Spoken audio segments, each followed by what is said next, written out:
Crecimiento espiritual. Después de que yo aprenda esta clase, ¿ya voy a estar bien fuerte espiritualmente? Pues no, ¿verdad? La verdad no. Porque esto solamente es la guía que usted debe de llevar. No es ni siquiera toda la información que hay de madurez y crecimiento espiritual. Yo le apuesto que ahorita porque tomamos este texto, pero hay muchísimos textos en la palabra de Dios, muchísimos, en donde usted puede aprender cómo madurar. El apóstol Pablo tuvo un encuentro con Jesucristo.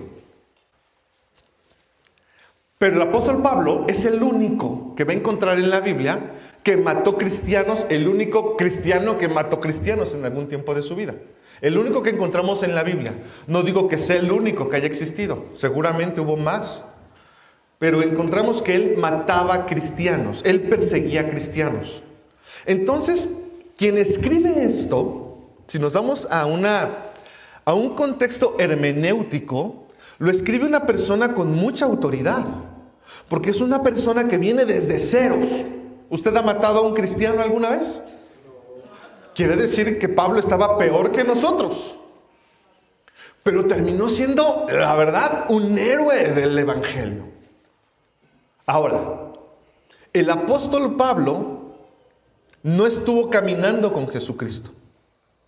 A diferencia de Pedro, de Mateo, de Juan, de Judas Iscariote, de Judas Tadeo. Gracias. Ellos caminaron con Jesús. Pero Pablo vas a encontrar en sus cartas que dice: yo, apóstol de Jesucristo. Él no caminó con Jesucristo.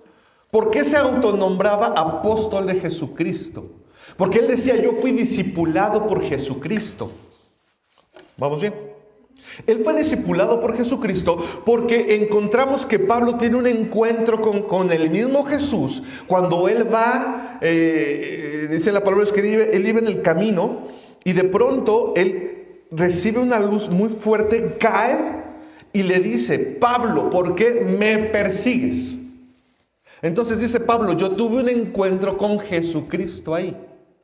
¿Por qué me persigues? Le dice: dura cosa te es dar coces contra el aguijón. Yo no sé si usted entiende esto fácilmente. Será que no está mucho en mi lenguaje, pero cuando yo era más joven, más todavía, yo no entendía. ¿Qué es dar coces contra el aguijón? Los burritos, los caballos dan coces, patadas. Entonces está diciendo: te va a ser difícil dar patadas contra un aguijón. Y la única forma en la que usted puede dimensionar lo que le estaba diciendo Jesús lo va a poder dimensionar es a partir de que tú recuerdes el día que tú golpeaste la orilla de una cama con el dedo meñique, con el pie. ¿Te ha pasado? ¿Cómo se siente? Es un filo, es una orillita. Y solamente diste un mal paso y cómo duele. O cuando pateas y de pronto te topas con algo que te estorba, cómo lastima. Le está diciendo: te vas a lastimar si quieres ir en contra mía.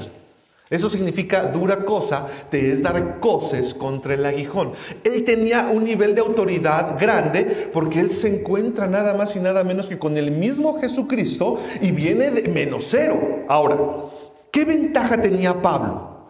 Pablo era estudiado.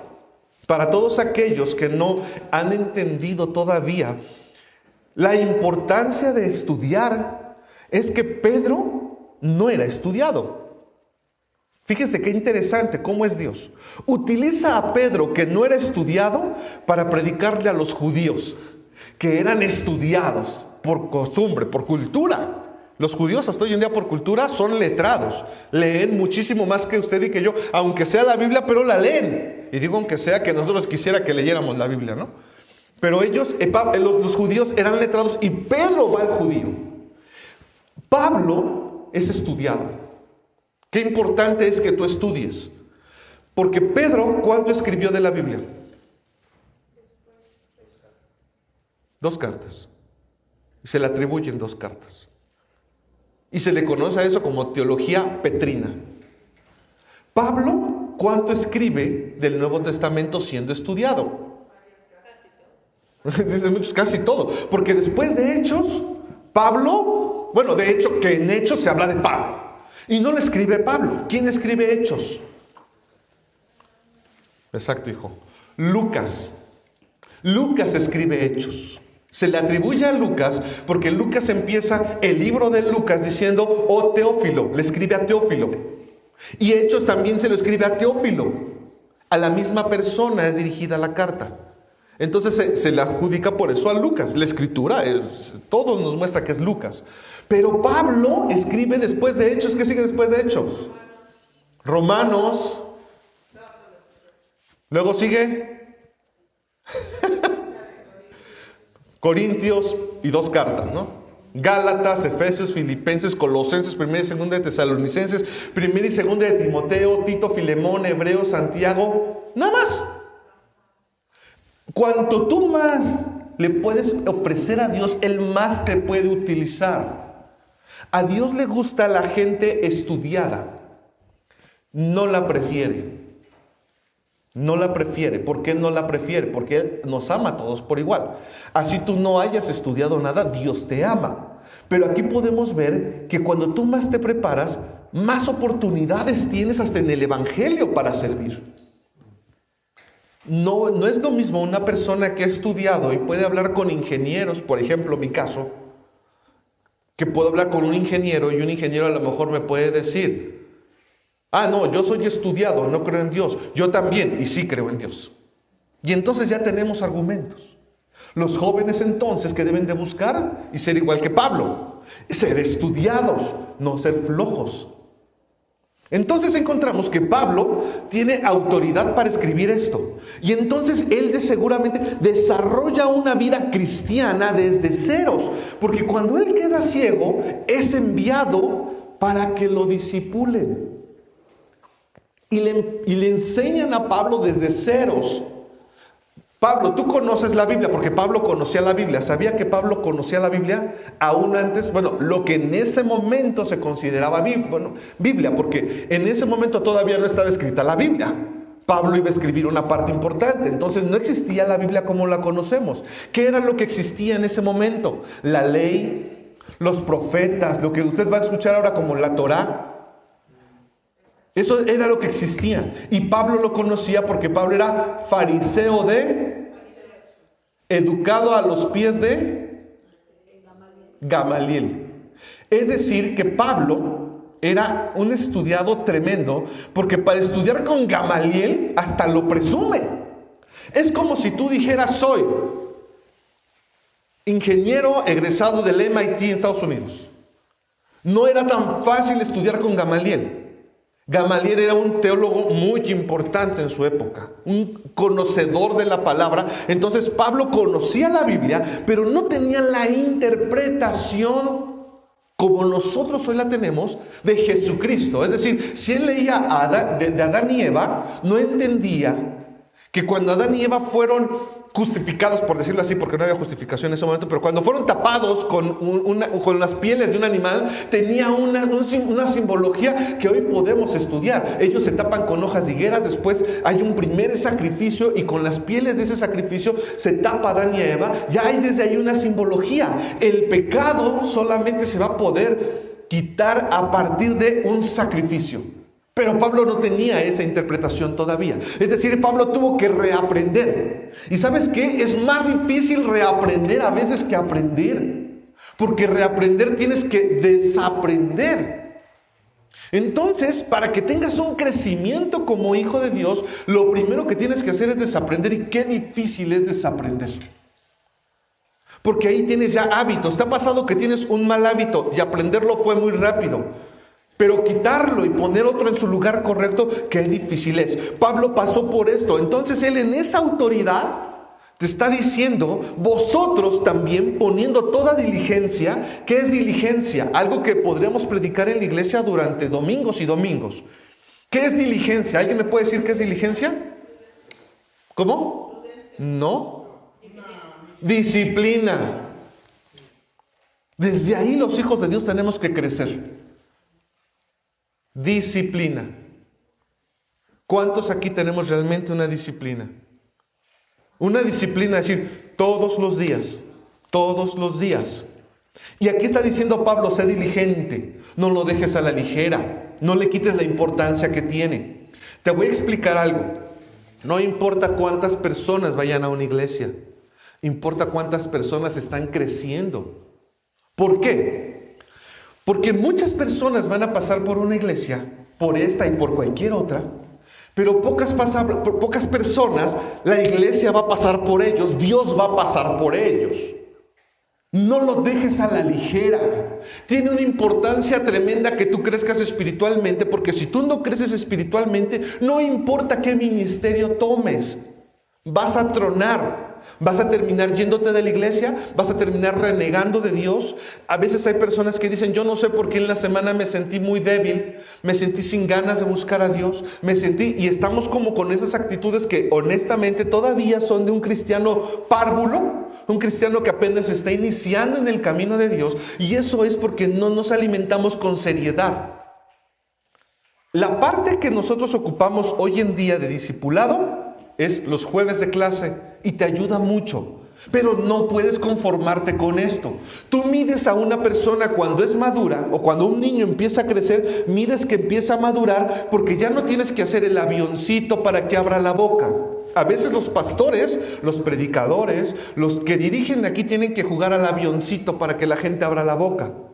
O en ocasiones te vas a encontrar con que tenemos que buscar formas de que la gente se anime a hacerlo. Sin embargo, eso no dura mucho, porque sigue siendo inmaduro.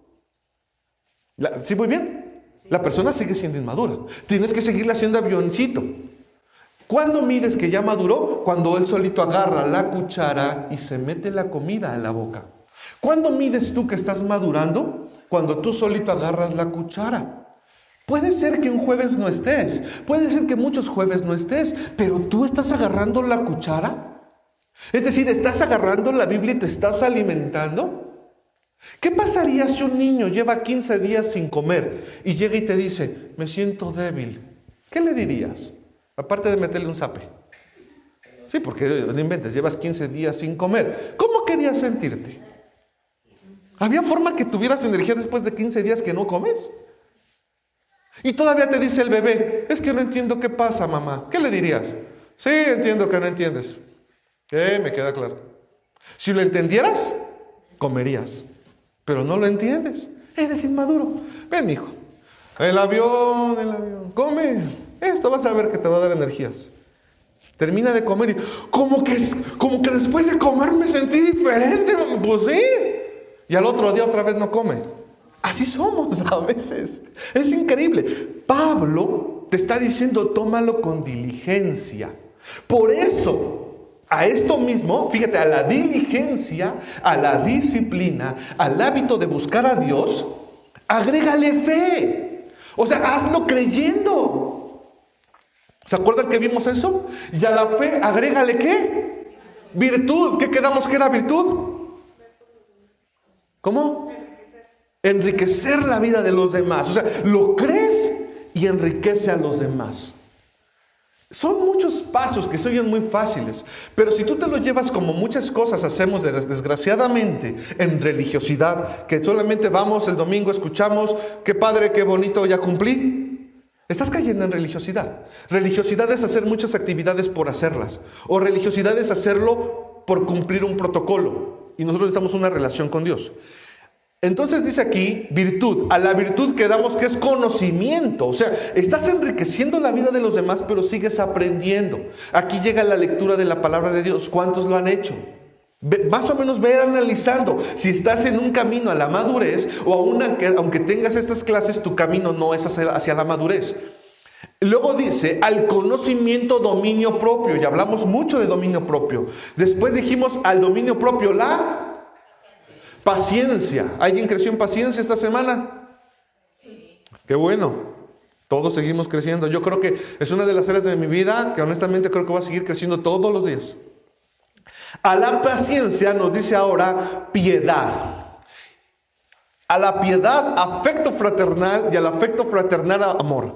Yo veo aquí una cosa, que Pablo está enfocando a la gente en que primero conozca de Cristo, crea firmemente, se siga llenando, empiece a dar, diga conmigo, dar, empiece a dar. Eso es lo que le pide Pablo. Porque cuando le dice, vean hacia dónde los va dirigiendo, ten paciencia. ¿Para qué quiero paciencia? Porque vas a tratar con los demás. Vas a necesitar paciencia. Qué difícil tratar con los demás. A la paciencia te dice piedad. Y ahorita vamos a ver que la piedad está muy encaminada a trabajar con la gente. A ver, Pablo, espérame, ¿me estás diciendo que a fuerza tengo que trabajar con gente? Todos vamos a trabajar con gente. Tengas o no tengas un ministerio en nombramiento en la iglesia. Porque tu ministerio, si tú no estás en la iglesia con un ministerio, tienes un ministerio en tu casa. Eres cabeza de tu casa. Tienes un ministerio en tu trabajo. Que la gente sepa que Cristo es el Señor. Por eso es la gran comisión. Tienes un ministerio de dar testimonio. Y desgraciadamente ahí muchos cristianos hemos fallado muy feo. Muy feo. Porque yo he evaluado, desde muy joven, yo conocí a Cristo Jesús, y he evaluado mucho de cómo ha venido desenvolviéndose mi vida en el cristianismo, y digo, creo que me ha faltado mucho. Porque te está diciendo que tienes que tener paciencia y después piedad, y ahorita vamos a ver que la piedad está tremendo, porque tiene que ver mucho con el servicio a Dios y con el trato con la gente. Cuando vi esto dije, ¡oh! Con razón hay personas que tienen la madurez de tratar con gente, pero hay personas que piensan que buscar a Dios, nada, cero que ver con tratar con gente. Y no es cierto, aquí dice piedad, y vamos a ver qué es piedad. Y después lo fortalece diciendo ya la piedad, afecto fraternal. ¿Hacia dónde me está llevando Pablo? ¿A dónde me está dirigiendo? ¿Qué es lo que quiere que haga? ¿Quiere que trate con gente? Sí, eso es madurez espiritual. Y te está diciendo afecto fraternal, y como cereza del pastel, al afecto fraternal, mira, voltea a todos los que están atrás de usted, a la derecha, enfrente, a la izquierda, te está diciendo afecto fraternal para todos ellos. Y luego te dice, y amor. Todo termina en amor. Entonces veamos las siguientes capas, porque veíamos hasta aquí en paciencia, pero después veíamos que es, espérame tantito, te está diciendo que agreguemos ahora piedad. Piedad puede tener algunos significados en nuestro español, pero nos fuimos a la palabra original. Piedad significa, la palabra que se utilizó, es eusebia, y está escrita en griego. En las etimologías grecolatinas, ¿alguien llevó etimologías grecolatinas alguna vez? En la prepa se llevan. Bueno, pues entonces va a ver que piedad se divide en dos palabras. Porque es eusebia, la palabra es eusebia. Eu significa bien o bueno. Sebia significa adorar, reverenciar, mostrar respeto. Eso es lo que significa la palabra.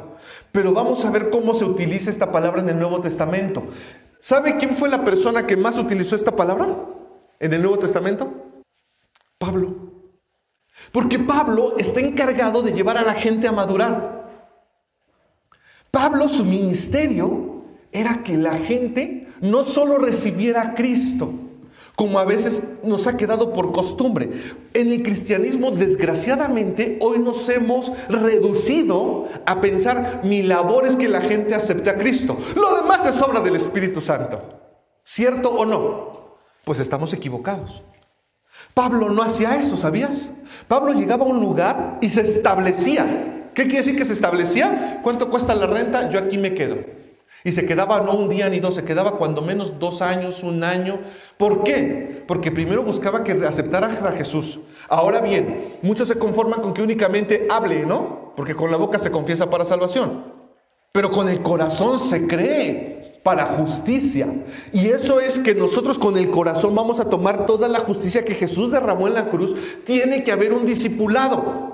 ¿Por qué sabía Pablo la importancia del discipulado? Sin discipulado los cristianos se mueren. ¿A poco sí? Sí. Tú no lo sabes. Cuando llegaste al cristianismo y eras un niño, te discipularon porque te llevaron a un salón de niños donde te daban clases y te daban las bases que hoy tienes. Cuando conociste a Cristo te dieron clases y a lo mejor tú nunca lo has valorado, pero eso se le conoce como discipulado. Te enseñan las bases de tu fe. Entonces, Adorar, adorar, reverenciar y mostrar respeto es parte del crecimiento de los hijos de Dios. ¿Ya lo dormí? Eusebia, entonces, es adorar, reverenciar. Y le voy a enseñar la foto del Strong. Ese es el diccionario Strong. La palabra es la 2150. El Strong es un diccionario que se utiliza para cada palabra de la Biblia. Te da la raíz, te da la base. Y está muy interesante. Te ayuda a saber qué era lo que nos querían decir cuando se escribió ese texto. Y dice que es sebomai, venerar, rendir homenaje. Propiamente es la respuesta interna que tiene uno con respecto a las cosas de Dios. Vea qué fuerte esto. No sé si ya lo estás analizando o ya te distrajiste o ya se fue tu mente, pero aquí te dice que es la respuesta interna que tenemos con respecto a las cosas de Dios, la cual se muestra mediante una divina piedad, reverencia. Es una respuesta interna. Eso es Eusebia, una respuesta interna. Y a veces nuestra respuesta interna no es muy buena. Nuestra respuesta externa es buenísima. ¿Cuántos creen que Dios es Salvador? ¡Amén! Y estamos alabando y nuestra respuesta externa aparentemente es la correcta. Pero tu respuesta interna, lo que hay en ti, tu respuesta interna, ¿en verdad está jalando algo ahí? Porque cuando nos volvemos emocionales, nuestra respuesta externa es tremenda. Yo he visto cuando una vez, de tantas veces, ¿verdad? Iba a congresos de jóvenes. Antes había congresos de jóvenes, ahora ya está muy difícil, ¿no? Pero antes era la moda, eran congresitis de jóvenes por todo México. Entonces, en los congresos a los que íbamos, yo veía que siempre decían así: ¿cuántos jóvenes aquí? Y hacían un llamamiento, ¿no? Toman una decisión. Y yo no me voy a hacer ahorita el mustio, ni el de boquita chiquita. Muchos jóvenes pasábamos, muchos, a hacer un voto para cambiar nuestra vida. Y luego nos ministraban, y todos queríamos que nos ministrara el gran siervo de Dios. Eran unos servicios muy buenos, emocionalmente hermosos, y espiritualmente también eran hermosos. O sea, me llenaban mucho. Sin embargo, de pronto caíamos en temas emocionales. Por eso hablo tanto del tema emocional. Había una respuesta externa, pero no había una respuesta interna. ¿Cuántos jóvenes creen que respondían al llamado? Era un congreso de a veces, no sé, unos 7,000 jóvenes, 10,000 jóvenes. Y se llenaba, a veces no cabían los jóvenes. Y un llamado, imagínense, todos pasen al altar, todos los 12,000 no cabíamos. Parecemos ahí borreguitos, todos juntos, pegados, calientitos. Y era hermoso, me llenaba. Pero ¿sabe qué sucedía? Que exactamente después, cuando estábamos saliendo, ni siquiera habíamos llegado a la esquina y ya veías comportamientos que nada que ver con lo que había hablado el pastor. El llamado, la respuesta interna no había sido genuina. Porque apenas estábamos saliendo y ya un joven ya andaba faltando el respeto a una jovencita y otro joven ya se estaba diciendo. Y de pronto había temas que yo decía, como que algo no me checa. O sea, está bien. La gente no cambiamos de la noche a la mañana, ¿verdad? Y desaprender es difícil. Pero me doy cuenta por qué Pablo usa tanto esta palabra para el crecimiento espiritual. Y no lo usa al principio. ¿Se dan cuenta que primero nos puso unas capas de crecimiento? Y aquí ya está usando una capa que es para gente que en verdad quiere madurar. Eusebia, que en verdad sea una respuesta interna. Que haya un cambio adentro de ti, no exterior. No en tu carácter, de la forma en la que hablas a la gente. No en si eres introvertido, extrovertido, si eres alegre, feliz, cabello largo, cabello corto. No. Está hablando de interno. Que dentro de ti se esté dando un cambio en donde tú digas, Señor, me cuesta trabajo, pero estoy rindiendo mi vida a ti. Eusebia es esa piedad, esa respuesta interna, que significa entonces que damos que es adorar, reverenciar, mostrar respeto. Y Pablo lo utiliza en varios momentos como para describir una actitud correcta hacia esto no lo hacía Pablo, quiero comentarles que la historia de esta palabra existía, escuche, ¿para qué? Para mostrar una actitud correcta hacia los dioses de ese tiempo. Ahí se usaba esa palabra Eusebia, Por eso lo utilizó Pablo, porque había pueblos politeístas que tenían muchos dioses y ellos usaban Eusebia. Fíjese, ellos no creían como nosotros en Jesús, en el verdadero Dios. Pero en el Dios que ellos creían, usaban esta palabra. Decían, tú no estás en Eusebia, tú no estás teniendo un comportamiento correcto conforme a lo que estás creyendo. Tú no te estás capacitando, tú no estás siendo reverente, los dioses te van a castigar. Así en ese entonces se decía. También se usaba la palabra Eusebia para honrar a los padres, para respetar la ley del gobierno. Es un respeto que te lleva a hacer y a pregonar. Eso es Eusebia.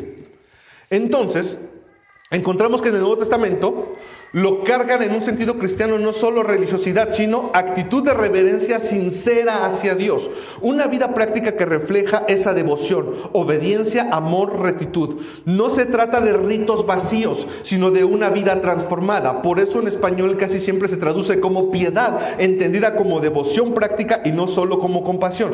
Pero tiene que ser una devoción, tiene que ser una pasión, tiene que ser cuando tú das, cuando tú en verdad pones en práctica. Entonces te está diciendo Pablo, a ver, a todo el conocimiento que tienes, agrégale un poquito de creerlo de verdad. Un poquito de creerlo, gracias mi amor, un poquito de creerlo de verdad. O sea, no estás creciendo porque no lo estás creyendo. Porque cuando tú espiritualmente creces, tu relación con Dios mejora, no porque Dios te haga más caso. Ojo, no porque Dios diga, ahora sí te portaste bien, te voy a hacer caso, sino tú estás sincronizándote cada día más a la voz de Dios. Estás sincronizándote de tal manera que su mensaje ya entra a ti. Ya entiendes más cosas de Dios para tu vida. Ahora bien, dice también que esta palabra la utiliza Pablo para vivir con una actitud devota hacia Dios. ¿Qué quiere decir vivir con una actitud devota hacia Dios? Rendida hacia Dios, entregada hacia Dios, que en verdad lo toman en serio. Te diría alguna persona, busca a Dios como si existiera. Él existe, pero a veces nosotros no buscamos a Dios entendiendo que Él existe. Nuestro comportamiento lo revela. Entonces, vamos a ver un poquito de esta palabra. Timoteo 3:16. E indiscutiblemente, grande es el ministerio de la piedad. Aquí utiliza la palabra Eusebia. Está diciendo, grande es el ministerio. Quiere decir que Eusebia es un ministerio. El ministerio de la piedad. El ministerio de en verdad creerlo. El ministerio de tener reverencia hacia Dios. Ahora bien, aquí está cerrando algo impresionante. Cuando tú no entiendes por qué se escribe algo en la Biblia, tienes que leer un versículo antes y un versículo después. Si no lo entiendes, tienes que leer un capítulo antes y un capítulo después. Si no lo entiendes, tienes que leer un libro antes, bueno, todo el Antiguo, todo el Nuevo Testamento. La Biblia te va a explicar la palabra. ¿De qué está hablando Pablo? Bueno, en 1 de Timoteo capítulo 3, si usted se va hasta arriba, en el versículo 1, es la razón por la cual utiliza Eusebia.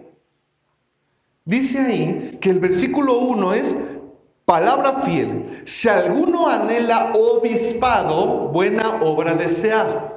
El obispado es el servicio a Dios. Está diciendo, cualquiera que quiera servir a Dios, anhela bien. Es correcto que sirva a Dios. Y ahí vamos a ver los requisitos de un obispo hasta el versículo 7. A partir del versículo 8, Pablo está hablándole a los diáconos, o sea, más gente que sirve a Dios. ¿Sale? Entonces, ¿a quién le está hablando Pablo aquí? A la gente que sirve a Dios. ¿A quién? Ok, despierte. ¿A quién? A la gente que sirve a Dios. Entonces, Eusebia, que es una palabra que vamos a entenderla más ahorita, va a ocuparse para la gente que sirve a Dios. Después habla de diáconos. Después versículo 14 dice el ministerio de la piedad. Y termina en el versículo 14. Esto te escribo esto te escribo, está hablando de todo lo que escribió antes. ¿Vamos bien o ya los perdí? De que le escribió al obispo, de que le escribió a todo el que quiere servir a Dios. Está diciéndole, esto te escribo, aunque tengo la esperanza de ir a verte. O sea, te lo escribo, pero quiero ir a verte. Porque si tardo, sepas cómo debes conducirte en la casa de Dios. ¿Sepas cómo qué? ¿Cómo debes conducirte en la casa de Dios? O sea, para Pablo era importante la manera en la que Timoteo se iba a conducir en la casa de Dios. ¿Por qué es importante? Porque en la casa de Dios vas a tratar con gente. El ministerio trata de gente. Vas a tratar con ovejas, con gente que tiene un día de conocer a Cristo y gente que tiene 10 años. Los dos hacen los mismos berrinches, pero tú tienes que entender cómo te vas a conducir con ellos. Está hablando de todo el obispado, tu comportamiento, tu reverencia ante Dios. Y le está diciendo que es la iglesia del Dios viviente. Está diciendo, es importante cómo tratas a la iglesia. Entonces, toda persona que en algún momento anhela servir a Dios, debe de entender que debe de crecer espiritualmente, porque si no creces espiritualmente, el ministerio te va a consumir, te vas a cansar. Entonces aquí vemos que sí es importante cómo te comportas en la casa de Dios, que sí es importante la imagen que le das a la gente, que toda persona que anhela servir a Dios, porque estás tratando con el tesoro de Dios. Para esas personas que dicen, no, es su problema, es su vida, ellos ya sabrán lo que hacen, es muy su madurez. No es cierto, aquí está diciendo la Biblia, no lo digo yo, está diciendo porque si tardo sepas cómo conducirte, que es la iglesia del Dios viviente, columna y baluarte de verdad. Está diciéndole a Timoteo, valora a la iglesia porque es un tesoro de Dios. Ustedes son un tesoro para Dios. Y muchas personas no entienden esto antes de servir. Si tú vas a servir a Dios en alabanza, en diáconos, en predicación, en lo que vayas a servir, debes de entender que hay una forma en cómo conducirte en la casa de Dios. Hay que ser hipócrita, si allá afuera puedes hacer lo que quieras. No, pero te está hablando, debes de tener cuidado. Porque es importante la imagen que das. A mí se me figura mucho al padre mayor que le dice a sus hijos, al padre, que le dice a su hijo mayor, ten cuidado cómo te conduces porque tus hermanos están haciendo lo mismo que tú. Entonces, no puedes anhelar servir a Dios si no anhelas saberte conducir. E indiscutiblemente le dice, grande es el ministerio de la Eusebia. Así cerró este capítulo, diciéndole, te tienes que aprender a conducir porque grande es el ministerio de la Eusebia. Entonces Pablo, que es el único que utiliza Eusebia, empecé a buscarlo en toda la parte del Nuevo Testamento, conforme a las raíces, para que no venga con que no, fuera de contexto, nos está choreando el pastor, lo que él quiere es manipular a la gente. No, lo que yo quiero es que tú crezcas, y no me importa si no sirves en esta iglesia, no pasa nada. A la iglesia que te vayas o donde quiera que estés, estoy seguro que este mensaje puede cambiar tu vida.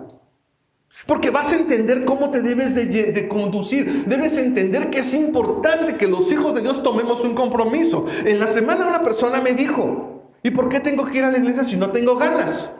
Y se me hizo una gran pregunta para ustedes hoy. ¿Por qué tengo que ir a la iglesia si no tengo ganas? Nada más porque lo dices tú. Qué buena pregunta. Pregunta de clase. ¿Alguien le puede contestar por qué tengo que ir a la iglesia si no tengo ganas? ¿Renuncias a la carne?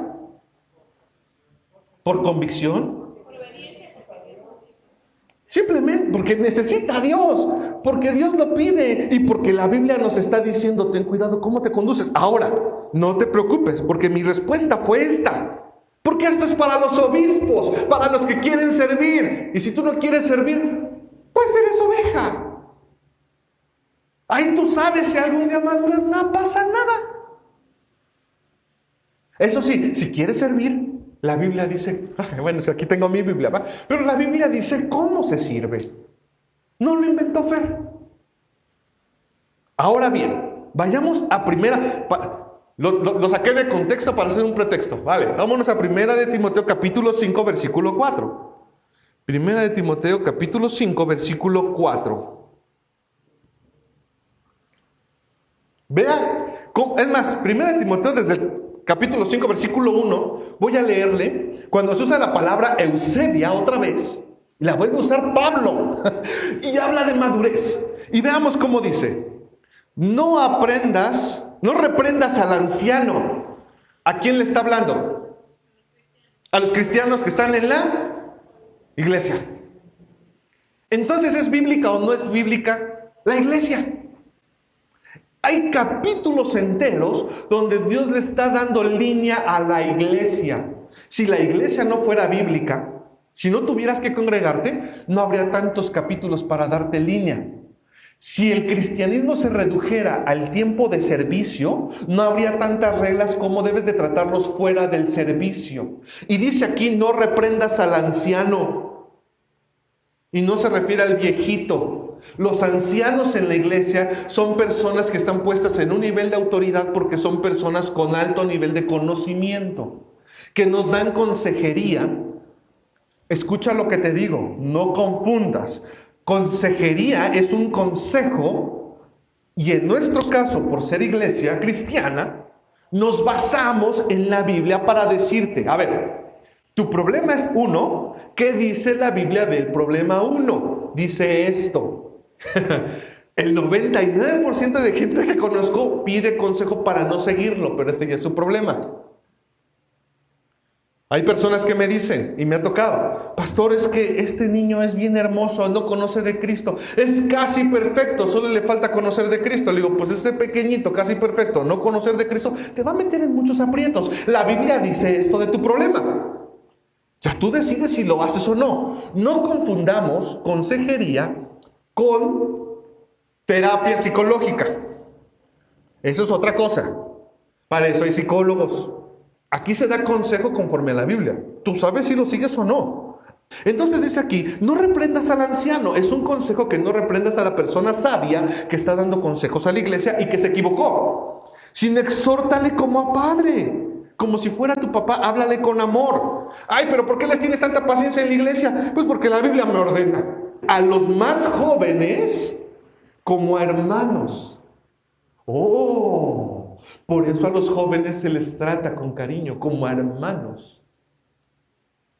¿Me lo fumé yo? ¿Estará fuera de contexto? Yo lo estoy leyendo muy claro. A las ancianas como a madres. A las jovencitas como a hermanas. Y después, cuando habla de jovencitas, dice: con toda pureza. Y esto es lo que hoy no se ha obedecido en las iglesias cristianas, por eso hay tantas broncas. Como hermanas con pureza. Oye, pero si me gusta para esposa, bueno, eres joven, te gusta para esposa, ya será otra cosa. Para novia, ya es otro tema que no tiene que ver con esto. Aquí nos está diciendo el comportamiento. Se usó en primera de Timoteo 5:4 y lo usa cuando dice piadosos con la familia. Cuando dice ser piadosos, ahí usa la palabra Eusebia. Aprenda a estos primero a ser piadosos, a ser Eusebia. Entonces, Eusebia vemos que se está ocupando para el comportamiento de los hijos de Dios en la iglesia, en la casa y en todo lo que están haciendo, su comportamiento. Y prácticamente, si se dan cuenta, tiene mucho que ver con el ministerio. Lo está usando prácticamente, Pablo lo utiliza únicamente para eso. Saqué todas las palabras, no las voy a poder abarcar todas. Si nos vamos al versículo 8, se vuelve a usar la palabra Eusebia, porque dice: ejercítate para la Eusebia, para la piedad, porque el ejercicio corporal para poco es provechoso. Te está diciendo: ten cuidado, no que por favor, no es la cita que justifica que usted no haga ejercicio. Ya encontré la cita que estuve buscando. Al fin, amén. Dios habló conforme sus riquezas en gloria y todas mis necesidades han sido cubiertas. Hacer ejercicio es malo. Amén. No. Aquí tenemos que entender el contexto. Lo que te está diciendo la palabra de Dios es que si tú lo comparas a la Eusebia, que es de lo que estamos hablando, del crecimiento interno, el crecimiento externo no es tan importante como el crecimiento interno. Ojo, no que no cuides tu cuerpo, pero la piedad, la Eusebia, para todo aprovecha, pues tiene, escucha lo que digo, pues tiene promesa de esta vida presente y de la venidera. Crecer internamente tiene promesa para esta vida y para la eternidad. No sé si eso ya te cayó el 20. Crecer internamente te trae promesa para esta vida y para la eternidad. Ya entiendo un poco más por qué dice que ahora la siguiente capa, después de que tuve fe, puse una capa de virtud, puse una capa de conocimiento, puse una capa de dominio propio, una muy difícil de paciencia. Señor, cada día está más difícil, la carga es muy fuerte, es tremenda. Y ahora una de piedad, que es Eusebia, que es ahora todo esto, entiéndelo adentro de ti. Te voy a poner un ejemplo de cuando tú respondes en Eusebia. ¿Cómo responde tu interior ante Dios? Fácil. Estás en la alabanza, ¿cómo está respondiendo tu interior en ese momento? Muy bien, pero a lo mejor podemos responder enamorados. Tal vez podemos responder felices. Desgraciadamente pareciera que las directores de alabanza ahora necesitan tener un curso de animar a la gente, ¿no? A ver, espérese, aguántese, no podemos empezar así. Casi tienes que decirle, espíritu, despierten, espíritus dormidos, no, despierten, estamos con Dios, con nuestro Creador. Es momento de decirle gracias. Pero desgraciadamente, cuando no hemos madurado, solo ocupamos la relación con Dios para pedir.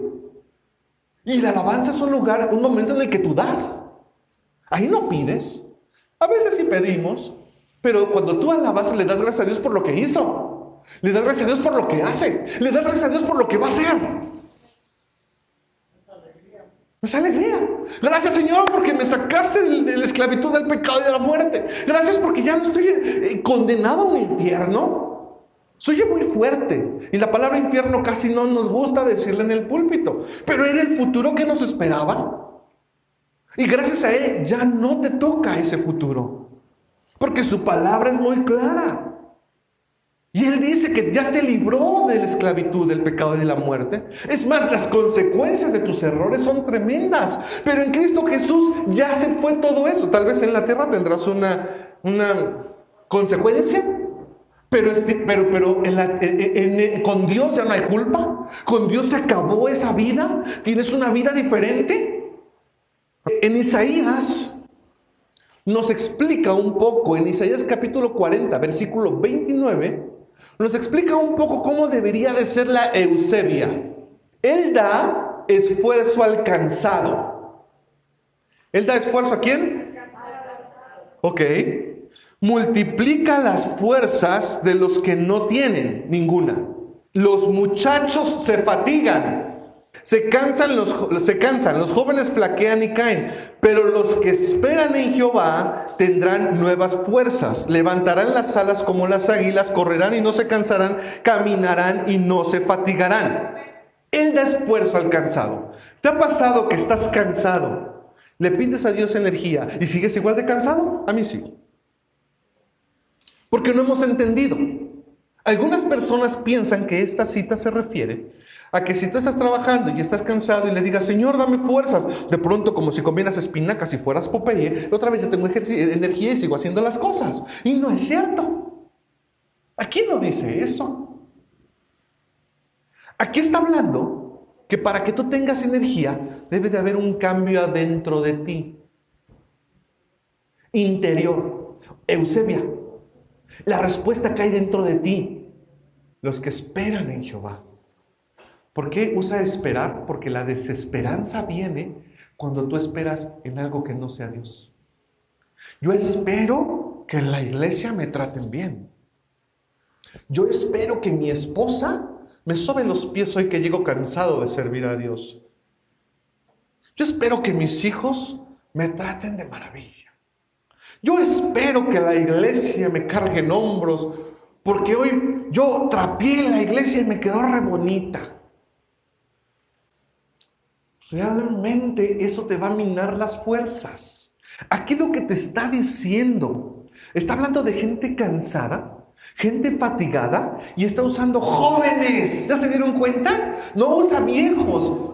Y está al revés de lo que yo he aprendido desde pequeño, porque cuando yo era más joven, todavía más, yo le decía a mi mamá, ay mamá, ya me cansé. Y me decía, Tú no te puedes cansar porque tú estás joven. No, ¿a poco no? No, bueno. Y yo todo creía y me paraba y seguía dándole. No me puedo cansar, soy joven. Pero aquí la Biblia dice, los jóvenes se cansan, flaquean y caen. No está hablando de la fuerza física nada más. Está hablando de cuando tú te desesperanzas. Y está hablando de esperanza porque más adelante dice, porque los que esperan en Jehová. No dice los que le piden a Jehová. Los que piden, no, los que esperan saben una cosa: no importa lo que suceda, Dios está conmigo y Él tiene mi futuro en sus manos. Porque los que esperan en Jehová saben que si tú sales ahorita y te atropellan, Dios no se olvidó de ti. Él tiene un plan para cada cosa. Yo espero en Jehová y sé que Él aún ahí, en ese atropellamiento, estuvo conmigo y Él tiene un plan. Yo espero en Jehová y como espero en Jehová, me alegro que mi vida está en sus manos. Interiormente mi Eusebia me dice que Dios tiene mi vida bajo control y que sus planes son de bien y no de mal, que Él terminará la obra que ha iniciado y que Él no se olvida de sus hijos, que los que esperan en Jehová nuevas fuerzas tendrán, caminarán con poder. Wow, me prediqué y a uno más por acá. Despertemos, realmente necesitamos Eusebia.